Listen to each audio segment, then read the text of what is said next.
dirahmati Allah, telah kita simak bersama ya pemaparan yang disampaikan oleh Imam Yasir Mansur mengenai kurban, sejarah, keutamaan dan tata caranya. Dan kita akan lanjutkan kembali sebelum nanti kita ke sesi tanya jawab mengenai sunnah-sunnah berkurban, Imam ya. Langsung saja kita simak kelanjutannya. Kami persilakan, Imam. Ikhwan akhwat yang sangat disayang oleh Allah Subhanahu wa taala. Kurban itu ada dua macam. Satu, kurban sunnah. Dua, kurban wajib. Kurban sunnah adalah kurban yang dilakukan untuk melaksanakan perintah Allah, mengikuti contoh Rasulullah SAW dalam rangka merayakan hari raya Idul Adha. Mulai tanggal 10 sampai dengan tanggal 13 bulan Dzulhijjah. Adapun kurban yang kedua kurban wajib, yaitu kurban yang dinazarkan. Jadi orang bernazar, kalau saya sukses atau kalau anak saya sukses diterima di perguruan tinggi ini disebutkan, akan berkurban nanti pada hari raya Idul Adha. Nah, itu namanya kurban wajib. Kurban yang sunnah, maka dagingnya itu dibagi menjadi 3. Sebagian untuk disedekahkan seperti tadi yang disebutkan dalam surah Al-Hajj, wa'atimul ba'is, wa'atimul ba'is al-faqir.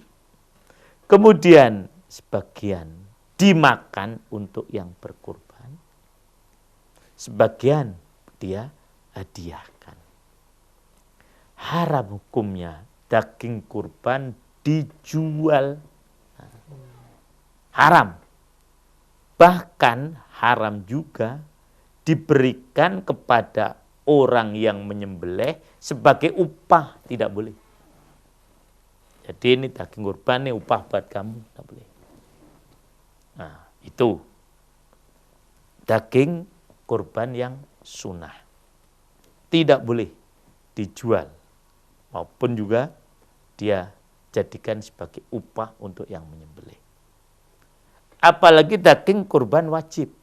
Nah, maka itu semuanya harus diserahkan. Tidak ada lagi yang boleh dia ambil. Rasulullah Shallallahu Alaihi Wasallam dalam memberikan tuntunan soal kurban ini, beliau menyatakan dalam beberapa hadis, antara lain riwayat Imam Ahmad, la tabi'u luhumal haji wal adhahi wa kulu wa tasaddaqu wastamta'u bijuludiha wa la tabi'uha. Artinya, jangan kalian menjual daging hadyu. Hadyu itu daging yang disembelih dalam rangka melaksanakan ibadah haji. Wal adhahi, dan daging kurban. Makanlah, kemudian sedekahkanlah, kemudian gunakanlah kulitnya, dan jangan kamu jual kulitnya. Jadi para ulama menyatakan haram menjual kulit binatang kurban. Ini pendapat yang lebih kuat karena berdasarkan hadis. Bahkan ada sebagian ulama untuk menguatkan pendapatnya tentang dilarang menjual daging kulit kurban tadi, apalagi daging, dengan hadis man ba'a jilda udhiyatin fala dhuhiyatalahu. Rawahul Hakim. Barang siapa yang menjual kulit kurban, binatang kurban, maka tidak dianggap dia berkurban. Maka hati-hati para ikhwan semuanya. Kalau akan dipergunakan silakan, tapi dijual tidak boleh. Nah, jadi itu yang harus kita perhatikan. Selanjutnya, orang yang berkurban disunahkan untuk menyembelih sendiri apabila mampu. Ketika dia akan menyembelihnya, maka dia baca basmalah, kemudian dia bertakbir. Tetapi sudah tentu kalau memang dia mampu untuk menyembelih sendiri. Kalau dia mau merintahkan kepada orang lain untuk menyembelihnya, sebaiknya dia menyaksikan penyembelihan itu. Selanjutnya, bagi orang yang sudah berniat untuk kurban, maka hendaknya dia memperhatikan hadis ini. Idza dakhalatil ashru wa arada ahadukum ayyudhiya fala yamussa min sya'rihi wa basyarihi syai'an. Rawahu Ahmad wa Muslim.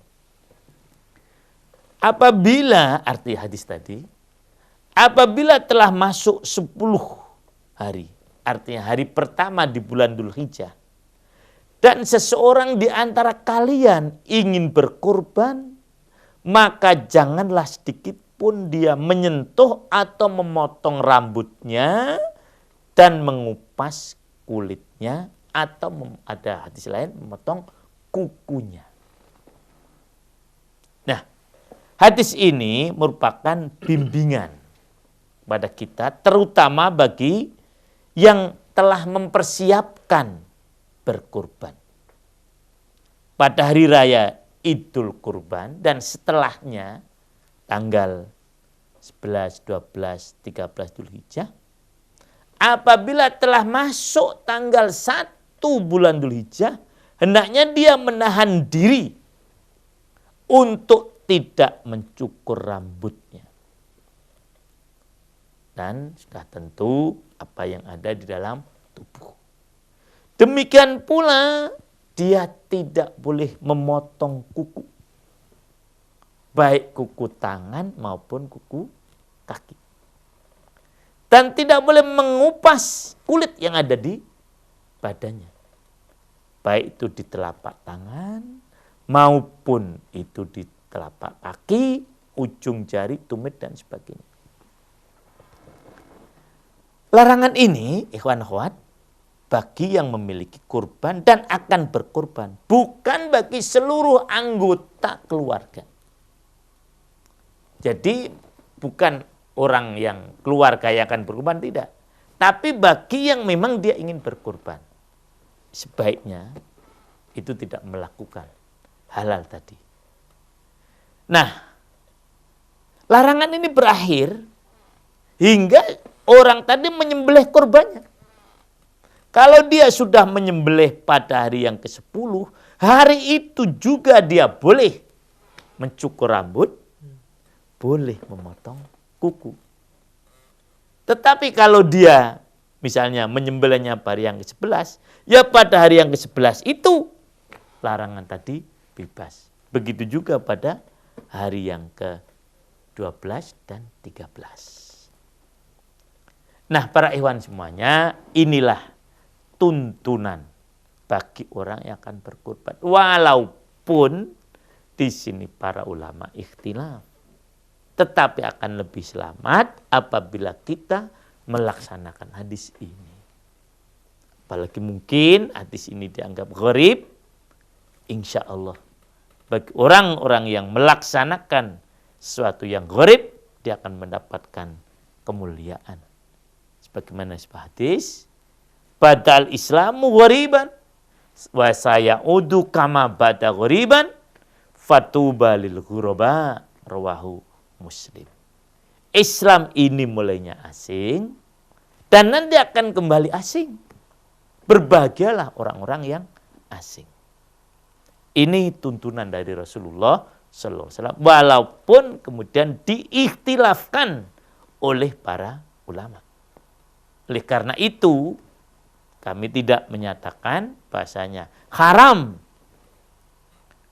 memotong kuku atau haram mencukur rambut, tidak. Karena ini ranahnya ikhtilaf. Hanya sebaiknya mari kita ikuti sunnah ini.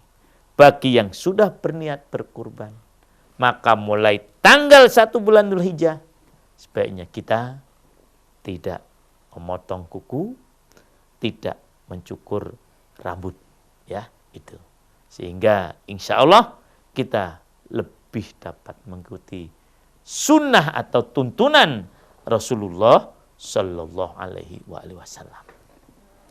Demikian para ikhwan akhwat, apa yang dapat kami sampaikan tentang kurban. Mudah-mudahan dengan kurban ini dalam kita memperibadati Allah Subhanahu wa taala makin sempurna. Terlepas apakah itu wajib atau sunnah, tetapi kurban adalah amaliyah yang sangat mulia. Mudah-mudahan kita mampu untuk melaksanakannya. Amin ya rabbal alamin. Baik, terima kasih Imam atas pemaparan dan kajiannya di kesempatan ini mengenai kurban. Kurban, dan ini mengambil kajian tafsir dari Quran surah As-Saffat ayat 100 sampai 105 ya. Kurban, sejarah, keutamaan dan tata caranya. Ikhwan Akhwat, langsung saja kita ke sesi tanya jawab, dan kami mengundang partisipasi dari Ikhwan Akhwat yang ingin menyampaikan pertanyaan, tanggapan ataupun komentarnya kaitannya dengan kajian di sore hari ini mengenai kurban, ataupun pertanyaan lain juga kami persilahkan ya. Dan kami utamakan tentunya yang berhubungan dengan kajian di sore hari ini bisa mengirimkan di nomor SMS ataupun WhatsApp di 08111999720, ataupun berinteraksif berdialog langsung di 0218451512. SMS yang pertama yang saya bacakan dari Pak Eko, 53 tahun. Assalamualaikum warahmatullahi wabarakatuh. Waalaikumsalam warahmatullahi wabarakatuh. Pertanyaannya itu, bagaimana hukumnya kalau orang mampu juga diberi daging kurban? Kemudian pertanyaan keduanya itu, berapa hari puasa sunnah sebelum Idul Adha? Iya. Jadi untuk kurban ini ya diberikan kepada siapa saja boleh. Karena tadi istilahnya adalah hadiah, sedekah. Bahkan kepada non-muslim juga boleh. Nah, oleh karena itu tidak dibatasi. Hanya memang diutamakan untuk yang fakir miskin. Apabila kita hayati tentang kurban ini, memang sebetulnya bukan sekedar menyembelih saja, tapi lebih dari itu adalah mengajarkan kepada kita untuk dapat mewujudkan persaudaraan di antara manusia, bukan hanya untuk orang Islam saja. Nah, oleh karena itu orang kaya pun boleh diberikan daging kurban. Nah, kemudian tentang saum atau puasa bulan Dzulhijjah, ya, ini ada 3 macam. Sebagian ulama menyatakan puasa adalah mulai tanggal 1 bulan Dzulhijjah. Disebutkan ada dalilnya wal fajri walayalin asyar. Jadi mulai tanggal 1 sampai dengan tanggal 9. Kemudian yang kedua tanggal 8 dan tanggal 9. Kemudian yang ketiga tanggal 9 saja, yaitu hari Arafah. Ketiga-tiganya persilahkan. Ya, akan mengambil mulai tanggal 1 sampai tanggal 9, silakan. Kemudian akan mengambil tanggal 8 sampai dengan tanggal 8 saja sebagai disebut dengan hari tarwiyah, silakan. Akan mengambil 2 hari tarwiyah dengan Arafah, silakan. 89. Insya Allah semuanya itu hal yang mulia, ya. Itu akan menghapuskan dosa-dosa kita, ya, insya Allah. Atau Ya. tanggal 9 saja gitu. Atau tanggal 9 saja. Ya, ini semuanya sunnah. Ya, sunnah yang saya maksudkan adalah sunnah yang dilakukan ya oleh Rasulullah Sallallahu Alaihi Wasallam atau yang memang oleh para ulama diperbolehkan. Begitulah tentang saum pada bulan Dzulhijjah. Mudah-mudahan bisa dipahami. Allah a'lam bishawab. Baik. Dan selanjutnya ini dari Ari di Bekasi. Assalamualaikum warahmatullahi wabarakatuh. Waalaikumsalam warahmatullahi wabarakatuh. Mohon penjelasannya, katanya utama mana antara kurban, akikah, dan umroh? Ya. Jadi binatang yang disembelih dalam rangka ibadah itu ada 3. Yang pertama al-haju sebagai dam, ya. Itu dilaksanakan untuk orang-orang yang ibadah haji. Kemudian yang kedua adalah kurban, udhiyah, yang disembelih pada hari-hari yang tadi sudah saya sampaikan. Kemudian yang ketiga adalah akikah, binatang yang disembelih dalam rangka mensyukuri atau menyambut kelahiran anak. Yang masing-masing ada tuntunannya, ya. Nah, kalau tadi ditanyakan mana yang lebih utama, ya semuanya utama. Karena memang itu tuntunan Allah melalui Rasulullah Sallallahu Alaihi Wasallam, itu yang saya maksudkan. Haju itu memang hubungannya dengan haji dilaksanakan, apalagi yang dia tamatu, ya itu mesti harus bayar dam. Kemudian yang kurban seperti tadi yang saya sampaikan. Nah, yang akikah itu pun begitu. Ini satu perbuatan yang mulia. Terlepas dari masalah hukum wajib atau sunnah. Tapi Rasulullah Sallallahu Alaihi Wasallam menyatakan, kullu mauludin murtahinun bi aqiqatihi.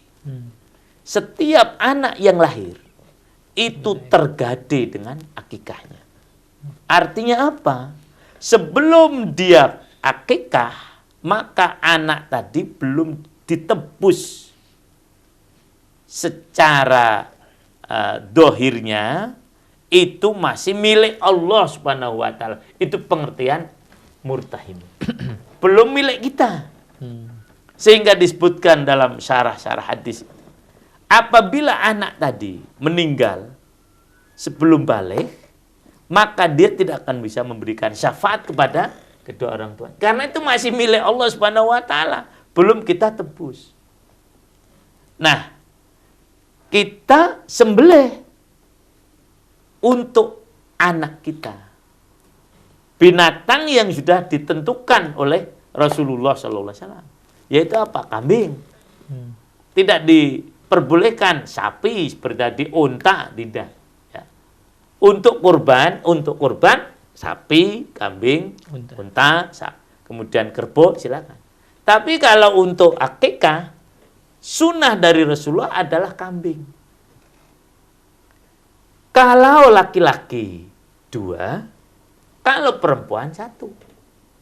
Tapi boleh untuk laki-laki 1 saja, untuk perempuan 1 boleh.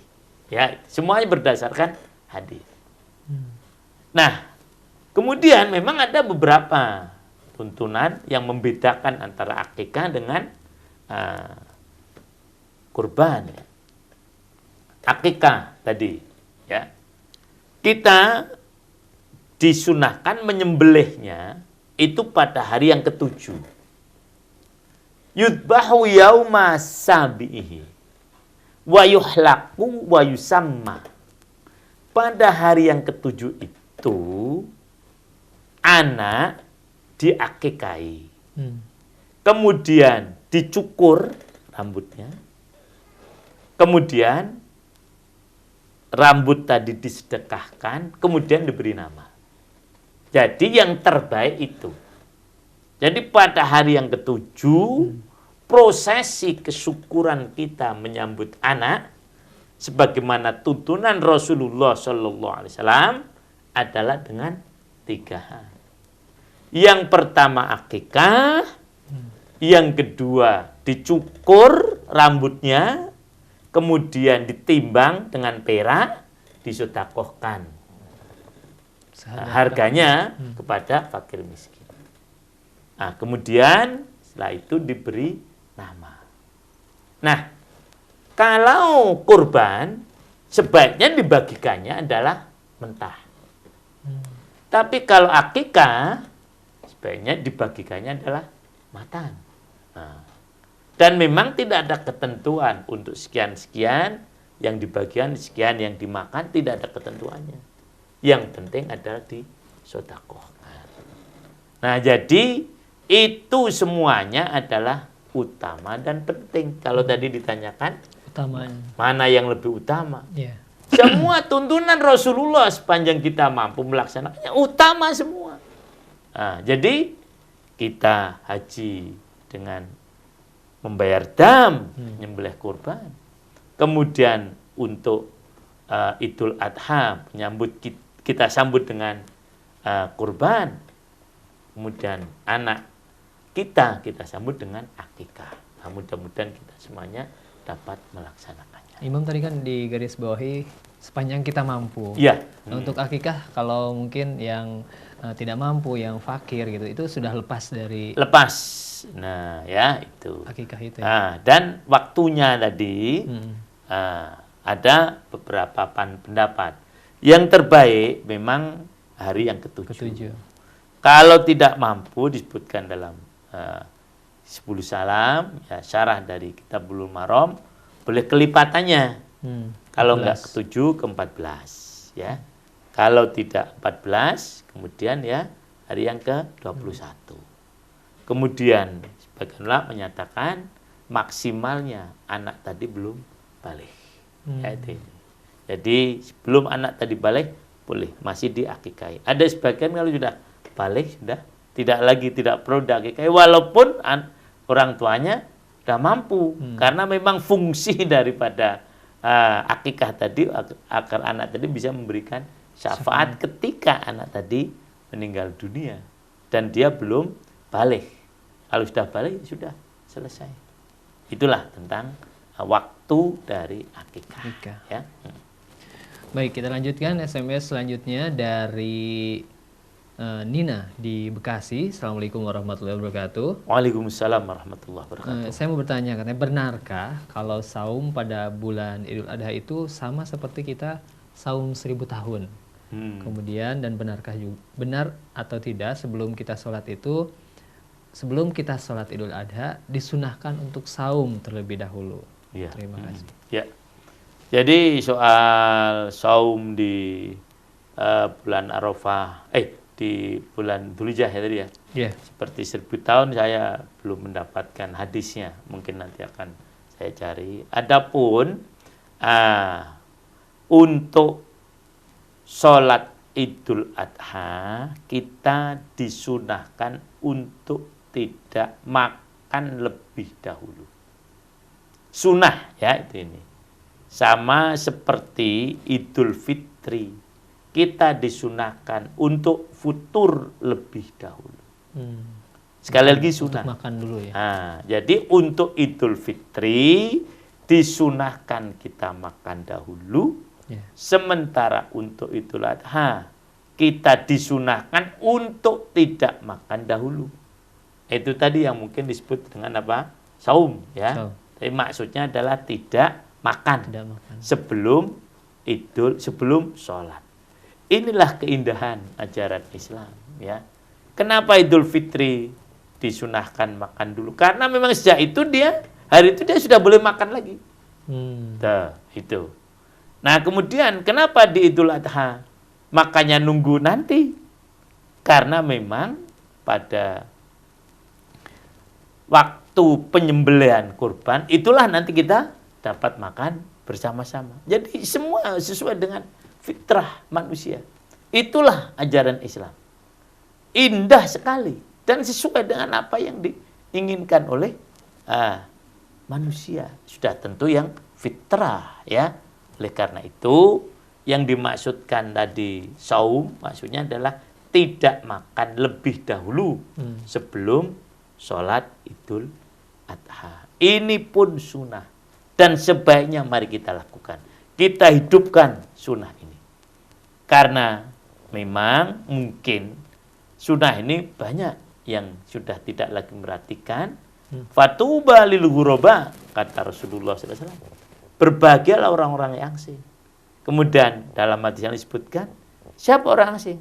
Yaitu man ahya sunnati, orang-orang yang menghidupkan sunnahku ketika dimatikan, sudah tidak dianggap lagi oleh sebagian manusia.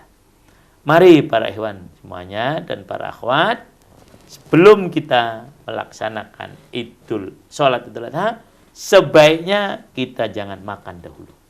Itulah sunnah yang diajarkan oleh Rasulullah Sallallahu Alaihi Wasallam. Ya, kita tadi diingatkan oleh ukhti siapa tadi? Nina, ya, betul, ya itu ini. Mari sekali lagi kita hidupkan sunnah untuk tidak makan sebelum kita melaksanakan sholat Idul Adha. Allah alam. Ya. Imam, ini kaitannya dengan menghidupkan sunnah nih, mungkin sedikit di luar tema mengenai kurban. Ya. Menghidupkan sunnah di zaman sekarang ini kan sepertinya tidak mudah juga nih. Bagaimana kita tetap istiqomah gitu, seperti mungkin berpakaian, menjalankan kehidupan sehari-hari, ibadah yang memang mengikuti sunnah, tapi terkadang ya tadi diasingkan gitu. Terkadang kan kita juga merasa berkecil hati gitu. Yeah. Bagaimana agar kita tetap istiqomah, teguh gitu. Iya.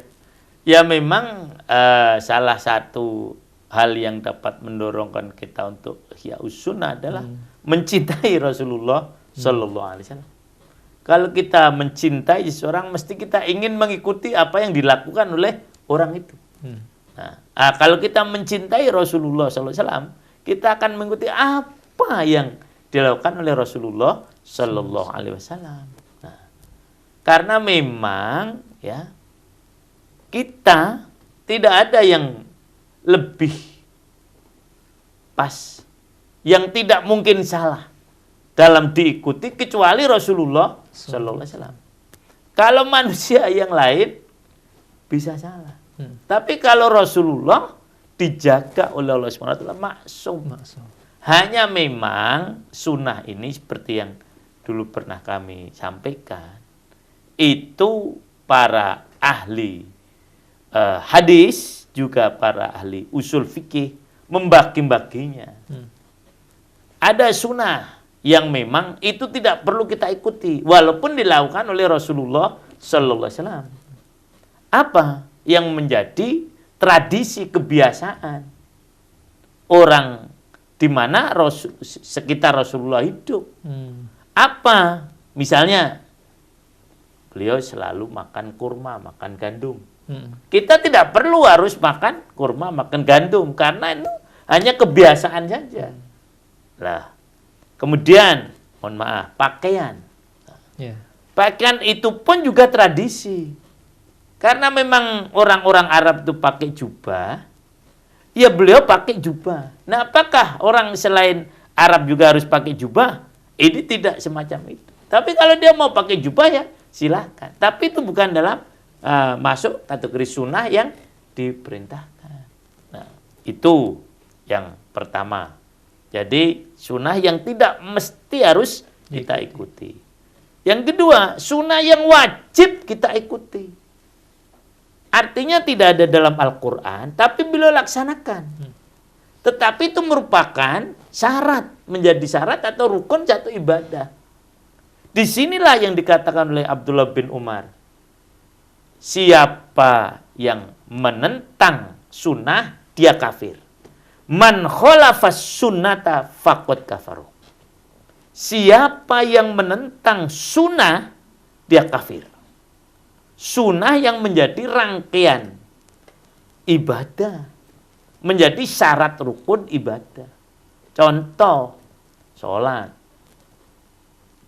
Allah Subhanahu wa Ta'ala tidak menentukan berapa rakaat.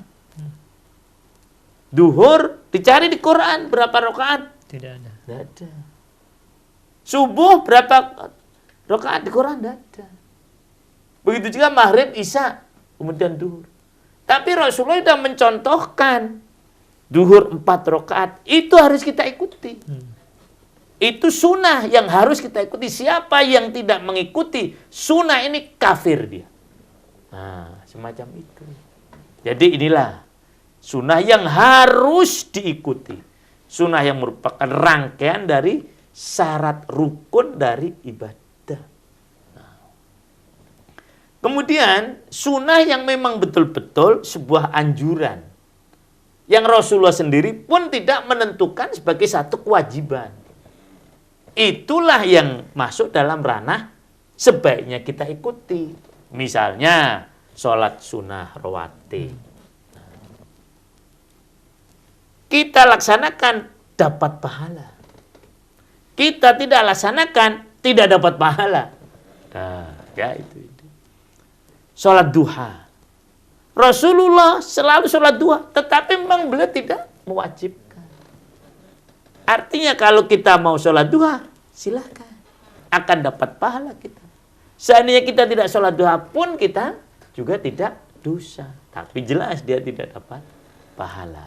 Nah itulah sunnah. Yang berapa tadi Mas? Yang ketiga ya. Itu. Nah kemudian ada lagi sunnah yang keempat. Walaupun ada lebih dari ini, ada 7 sebetulnya.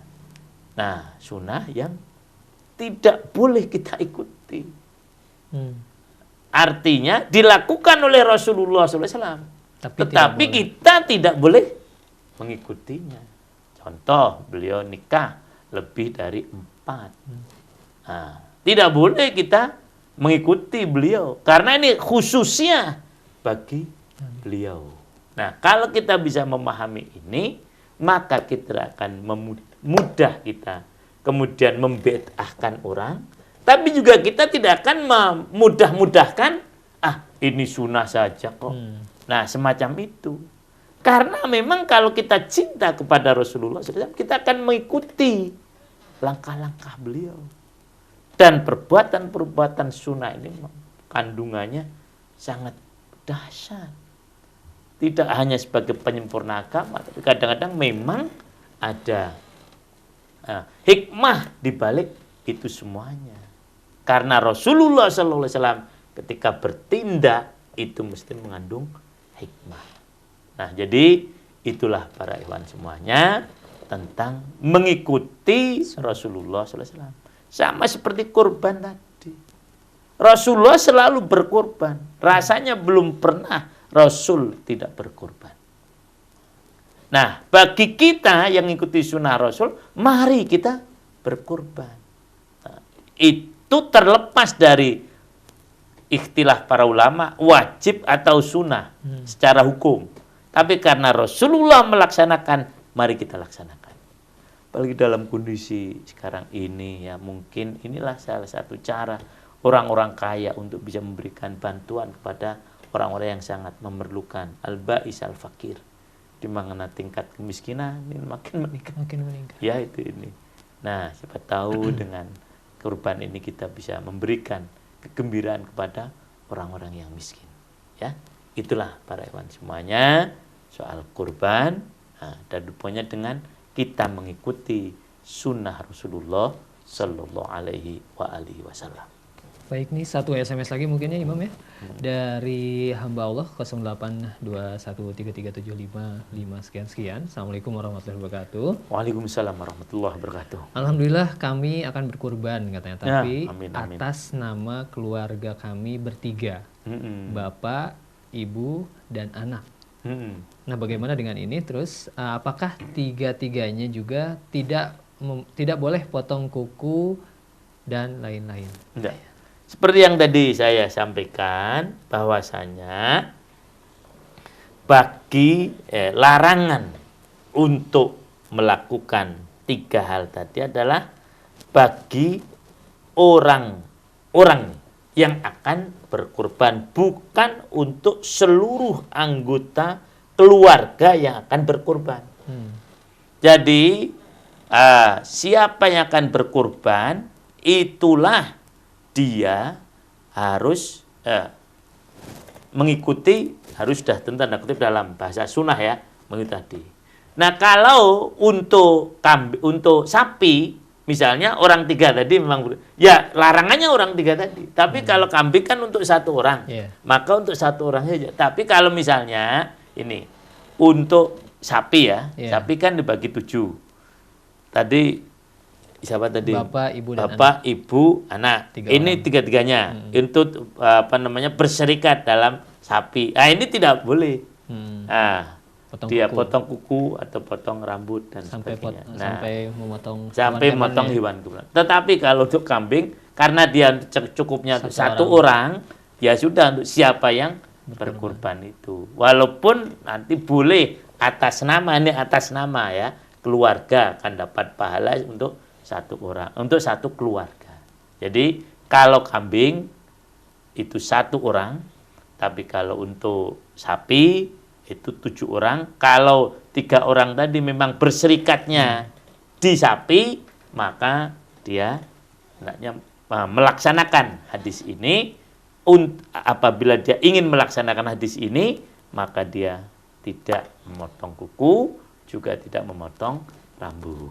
Ya itu ini. Tapi kalau untuk kambing, siapa yang niat untuk kambing tadi? Misalnya, mohon maaf, saya niat ya untuk kambing, ya sudah saya saja yang tidak potong kuku karena hanya saya yang nanti menjadi berkewajiban itu untuk kurban. Tapi misalnya saya sudah berkurban, kemudian tahun ini giliran istri saya, nah istri saya yang berkurban, maka istri saya yang tidak memotong kuku dan tidak memotong rambut, walaupun pahalanya bisa untuk sekeluarga tadi. Itu tidak potong kuku, tidak potong rambut itu mulai dari tanggal 1 ya? Mulai tanggal 1 ya, apabila memang dia sudah berniat. Nah, ya itu ini. Kalau dia niatnya misalnya ada rezekinya tanggal 9. Tanggal 9, nah dia baru tanggal 9 itu ini. Jadi siapa yang berniat, memang biasanya memang untuk berkurban kan niatnya jauh-jauh hari. Ya itu ini. Nah, berizki kan juga begitu biasanya. Nah, ya. Jadi itulah untuk yang akan melaksanakan sunnah ini, hendaknya tidak memotong kuku dan juga tidak memotong rambut sejak tanggal 1 bulan Dzulhijjah sampai nanti pada waktu pemotongan. Ya, demikian. Mudah-mudahan ada manfaatnya. Baik Imam, nampaknya kita sudah ada di penghujung acara dan mungkin terakhir, apa yang perlu digarisbawahi dari kajian tafsir Quran surah As-Saffat ayat 100 dan 105 ini? Ikhwan akhwat yang sangat disayang oleh Allah Subhanahu wa taala, pertama bahwasanya kurban adalah perbuatan atau amalia yang sangat mulia. Untuk itu sudah seharusnya kita yang mampu untuk melaksanakannya. Kemudian dengan kurban kita diberikan pelajaran oleh Allah Subhanahu wa taala untuk dapat mengorbankan atau mempersembahkan yang kita cintai, yang paling kita cintai, yang kita senangi untuk Allah Subhanahu wa taala. Itu yang kedua. Kemudian yang ketiga, dengan berkorban akan terjalin hubungan yang lebih baik antar manusia, terutama sekali bagi orang yang antara hubungan orang yang kaya dengan orang-orang yang miskin. Nah, mudah-mudahan dengan ini semuanya kita dapat lebih memahami tentang makna kurban dan kemudian kita dapat melaksanakannya. Demikian, mudah-mudahan ada manfaatnya. Baik, demikianlah Ikhwan Akhwat program acara Tausiah Sore edisi hari ini. Semoga kita semua dapat memetik pelajaran dari tafsir yang disampaikan oleh Imam Yahya Mansur mengenai kurban, sejarah, keutamaan, dan juga tata caranya. Bagian dari tafsir Quran As-Saffat ayat 100 sampai 105. Dan ini juga semoga mempersiapkan bagi Ikhwan Akhwat yang ingin berkurban, meniatkannya dari sekarang, dan juga tadi mungkin tata caranya salah satunya tidak memotong rambut dan memotong kuku ya, mulai tanggal 1 Dzulhijjah nanti. Kurang lebih Idul Adha atau Hari Raya Idul Adha kurang lebih mungkin 18 atau 19 hari lagi ya. Sekarang sudah masuk tanggal 20 Dzulqa'dah. Ya, 20 ya. Malam 20. Ya. Baik, persiapan dari sekarang mungkin ya, memilih kambing, sapi, dan juga rezekinya. Baik, kami sampaikan terima kasih kepada Imam atas kehadiran dan kajiannya. Juga terima kasih buat Ikhwan Akhwat atas kebersamaannya. Semoga kita bertemu kembali di Sabtu yang akan datang, program acara yang sama ya, Tausiah Sore, kajian tafsir Maudhu'i. Dan akhirnya saya Rizal Haq bersama para pejuang dakwah. Di sore hari ini ada Kang Atep dan juga Bang Idar dan Bang Jawir undur diri. Subhanakallahumma bihamdika asyhadu an la ilaha illa anta astaghfiruka wa atubu ilaik. Billahi taufiq wal hidayah. Wassalamualaikum warahmatullahi wabarakatuh.